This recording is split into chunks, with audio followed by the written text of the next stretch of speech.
महाराष्ट्र में होने वाले स्थानीय निकाय चुनाव को लेकर सियासी पारा चढ़ चुका है। बीते दिनों चुनाव आयोग की तरफ से राज्य की 246 नगर परिषदों और 42 नगर पंचायतों के चुनाव कार्यक्रम की घोषणा की गई, लेकिन सभी की निगाहें बीएमसी चुनाव पर है, जिसकी तारीखों का ऐलान दिसंबर के महीने में हो सकता है। दरअसल बीएमसी यानी बृहन मुंबई महानगर पालिका का चुनाव महाराष्ट्र की राजनीति का सबसे बड़ा लोकल बैटल माना जाता है।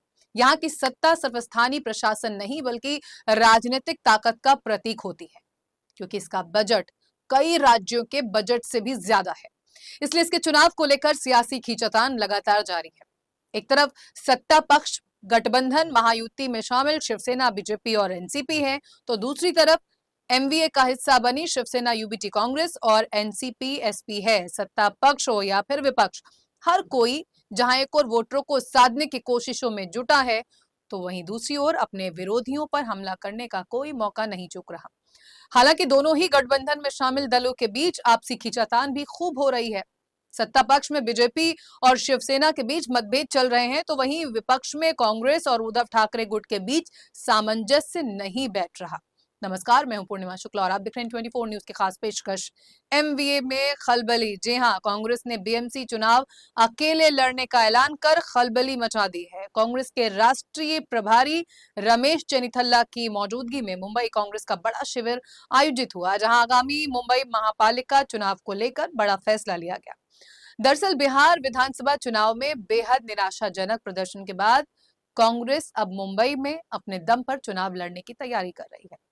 आपको बता दें कि काफी समय से मुंबई कांग्रेस के पदाधिकारी और कार्यकर्ता ये मांग कर रहे थे कि पार्टी को महाविकास अघाड़ी के सहारे नहीं बल्कि अपने बूते चुनाव लड़ना चाहिए।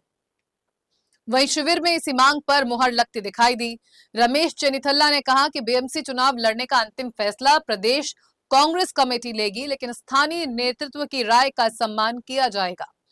कांग्रेस शिविर में माहौल तब बदल गया जब नेताओं ने एकला चलो रे का नारा लगाया। इससे साफ संकेत मिला कि कांग्रेस अब मजबूत संगठन निर्माण और स्वतंत्र रणनीति के साथ चुनाव में उतरने का मन बना चुकी है।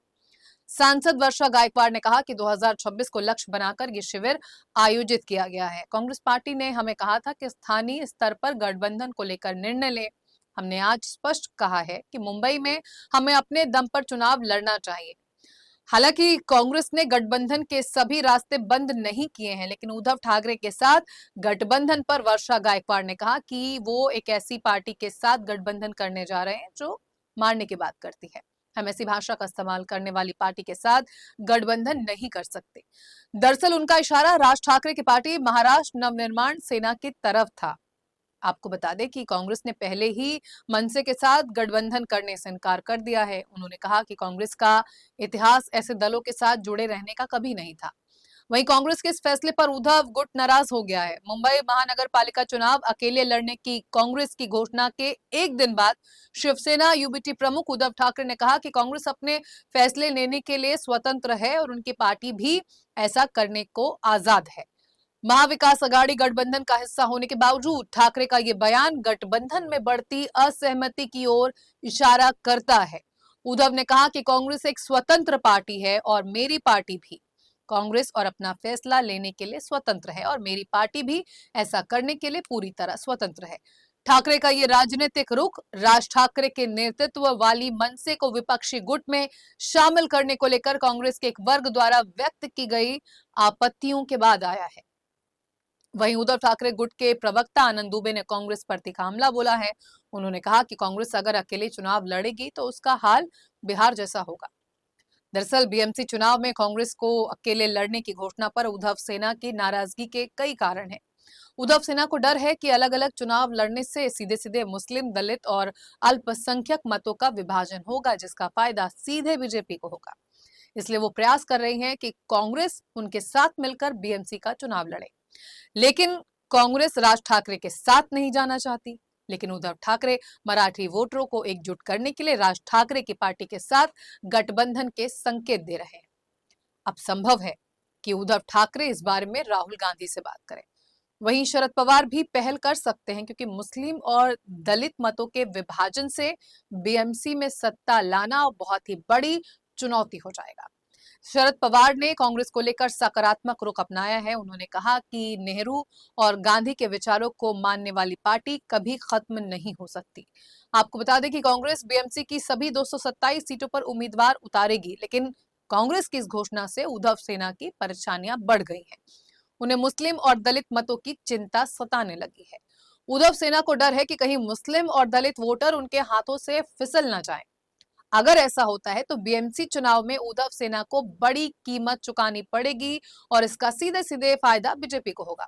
तो यहाँ पर जो सबसे समझने वाली बात है वो है मुस्लिम वोटों का समीकरण। ऐसा माना जाता है कि बीजेपी को हराने की जो ताकत है वो मुस्लिम वोटरों के एकीकरण से या केंद्रीकरण से हो सकती है। अब अगर उद्धव का उम्मीदवार बीजेपी को हरा सकता है तो उद्धव के उम्मीदवार को वोट देगा, और कांग्रेस या फिर सपा का उम्मीदवार बीजेपी को हरा सकता है तो वो उनकी ओर जाएगा, लेकिन बीजेपी को वोट नहीं करेगा। ऐसे निश्चित ही मतों का विभाजन होगा। उद्धव सेना का कहना है कि अगर कांग्रेस और उद्धव सेना मिलकर लड़े तो बीजेपी को हराया जा सकता है। उद्धव सेना के विधायक और पार्टी के नेता सुनील प्रभु कहते हैं कि बीएमसी चुनाव में समन्वय अत्यंत जरूरी था, लेकिन कांग्रेस एकला चलो के निर्णय से मुस्लिम मतदाताओं में भ्रम की स्थिति उत्पन्न होगी। लेकिन मुंबई कांग्रेस के प्रवक्ता सुरेंद्र चंद्र राजहंस का दावा है कि मुस्लिम, दलित और अल्पसंख्यक समाज पारंपरिक रूप से कांग्रेस का समर्थन करता आया है और गठबंधन न होने के बावजूद भी ये वर्ग कांग्रेस के साथ ही खड़े रहेंगे। उन्होंने आरोप लगाया कि उद्धव सेना बार बार बीजेपी का भय दिखाकर कांग्रेस पर दबाव बनाने की कोशिश कर रही है। बहरहाल कांग्रेस के ऐलान से महाविकास अघाड़ी में दरार आती दिख रही है। वहीं राजनीतिक जानकारों का कहना है कि यदि विपक्षी दल एकजुट न रहे तो इसका सीधा लाभ बीजेपी को मिल सकता है और मुस्लिम दलित मतों के बिखराव से चुनाव परिणाम प्रभावित हो सकते हैं। कुल मिलाकर कांग्रेस के ऐलान ने उद्धव और पवार की मुश्किलें बढ़ा दी हैं। वहीं अब देखना यह होगा कि उद्धव ठाकरे बीएमसी चुनाव से पहले कांग्रेस को फैसला बदलने के लिए मना पाते हैं या फिर विपक्षी दलों का गठबंधन बिखर जाएगा। फिलहाल इस पेशकश में इतना ही। खबरें 24 न्यूज पर लगातार जारी हैं। बने रहिए हमारे साथ, देखते रहिए 24 न्यूज। नमस्कार।